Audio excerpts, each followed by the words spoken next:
Okay, so for today's review, I'm going to be looking at the NECA Toys A Nightmare on Elm Street 1984 Ultimate Freddy. So first off, the box art is the classic 1984 poster featuring Heather Langenkamp as Nancy with the A Nightmare on Elm Street logo on the front. On the side, it says Ultimate Freddy, A Nightmare on Elm Street by NECA Toys. On the back, you get A Nightmare on Elm Street and a really good photo of the action figure inside, as well as the accessories, the tongue phone, Tina's skin face, Freddy's skull face, and the hand with the green slime coming out of the two fingers. You also get a little bio of the movie. Nancy is having grisly nightmares. Something monstrous wants to kill her. Meanwhile, her high school friends who are having the very same dream are being slaughtered in their sleep by the hideous fiend in their shared nightmare. When the police ignore their explanations, she must confront the killer in his shadowy realm. And on the side, once again, Ultimate Freddy, Nightmare on Elm Street by NECA Toys. The bottom of the box just has all the credits for who did what in designing this figure, as well as the copyrights. And the top, Nightmare on Elm Street, ages 17 and up, with a picture of Robert Englund as Freddy. Although this is the look from part 3 and not part 1, but this is the common photo they use for Nightmare on Elm Street products. And warning, choking hazard, small parts not for children under 3 years of age. Looking on the inside of the flap, you have a really shadowy photo of the figure. And here is the figure itself, along with accessories of a hat, 2 interchangeable heads, Tina's face, the iconic tongue phone, and Freddy's left hand with the 2 mutilated pinky fingers, or pinky finger and ring finger.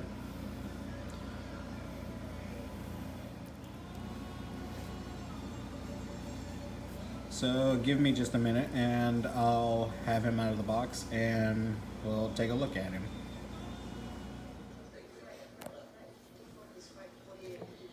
And here is the figure. Overall, really nice representation of Robert Englund as Fred Krueger. My camera will focus. Really good detail on the head sculpt. It looks very good compared to how it looks in the overall film. The iconic red and green sweater without the green stripes on the sleeves, how it is in the original film. For some reason, I always felt this look was scarier. Here is his camera, needs to focus.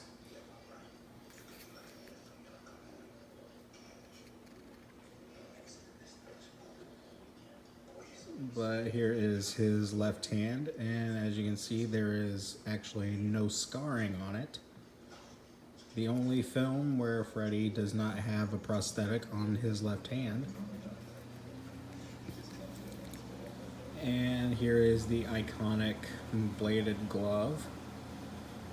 Really good sculpting work to replicate the look of the original glove. And here is the inside of the glove. His pants, just regular black pants, as well as standard black boots. So he's a pretty good figure.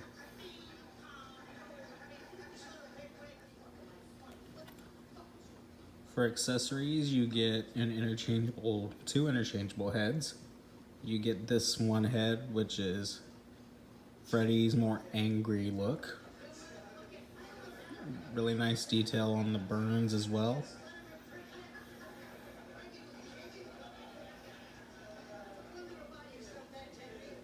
It's really nice. You get the skeleton face design when Tina rips his face off in the dream. Really nice detail on the burns as well as the overall skull. The charred black ear, which is on all three head sculpts. You get Tina's face, and on the inside you can actually see the pattern to line up the face for if you want to have Freddy displayed with this. You get a piece from probably one of the most iconic scenes in the movie. Nancy's phone with Freddy's mouth and tongue coming out of the end, and the phone cord wrapped around it, around the receiver. Really nice detail on that, especially they actually made it look like a real coily cord. And the final accessory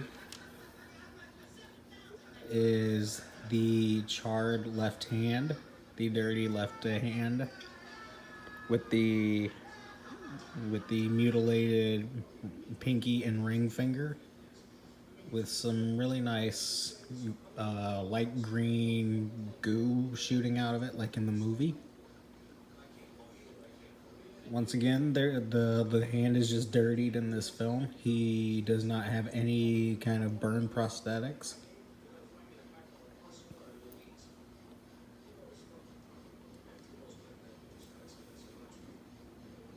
It's really nice detail on the hand.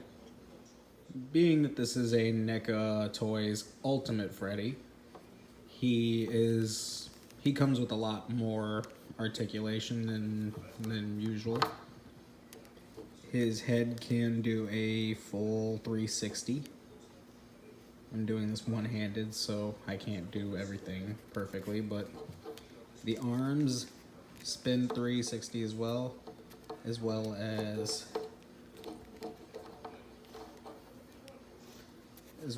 bend at a slight 90 degree at the elbow. His wrists rotate full 360 with a little bit of effort. He has a little bit of ab crunch. Same articulation on the right hand as the left. And since this is an ultimate figure, he has the leg articulation. The legs can go up and back, in and out.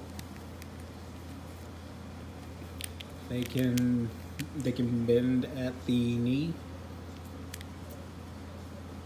and the shoe doesn't really move. It has a slight bit of movement, but it's best not to force it. Once again, with the accessories, he now has the dismembered left hand on, and he has his hat, which fits really nice on the figure. And luckily, the hat will fit on all three different head sculpts. And here he is with Tina's face on, which is really disturbing. Even to the point where if you were to actually look inside and shine a light through, you could actually see his eyes underneath, which is very unnerving.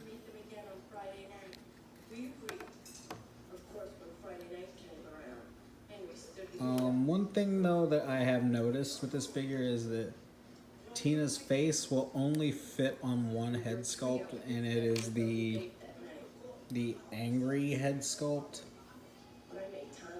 I don't know why in particular, but it's not really a nitpick with me because I don't plan to have him displayed with Tina's face on.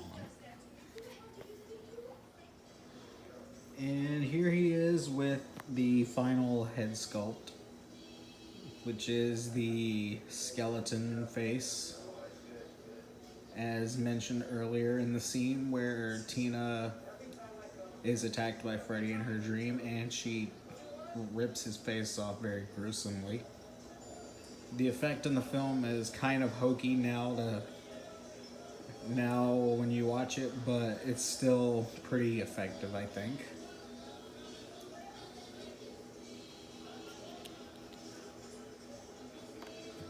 Once again, really nice detail on the burns as well as the overall skull and blood. The eyes especially are just very, very unnerving. And once again, the final accessory is the iconic tongue phone. First off, I just want to say really good detail on the receiver,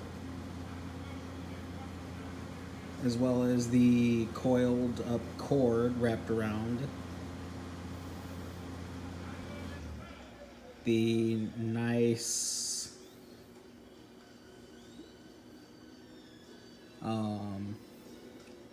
I just forgot the word for it. The coiled up cord.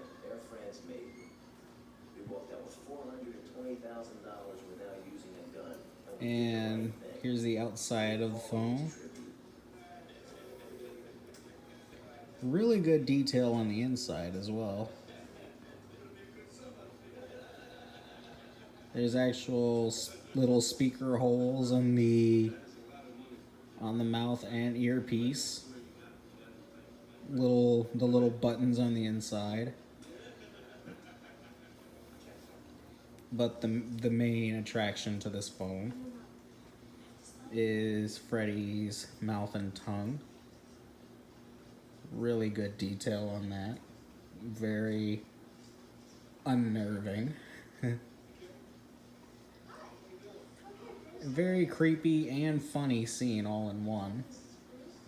And I think it's funny, the story that Heather Langenkamp actually asked if she can take it home with her when filming was wrapped. I didn't get a chance to ask her whenever I met her at the Texas Frightmare, but I'm pretty sure she took it home with her. Maybe next time I'll get the chance to meet her and Robert Englund and actually have a one-on-one conversation. But taking the photo was good, it was just as good.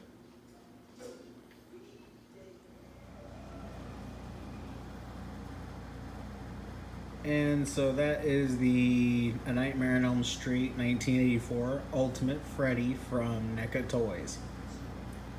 Very highly recommend this figure. I think he will be a really good addition to your collection, whether you're a horror freak or a Freddy freak like I am.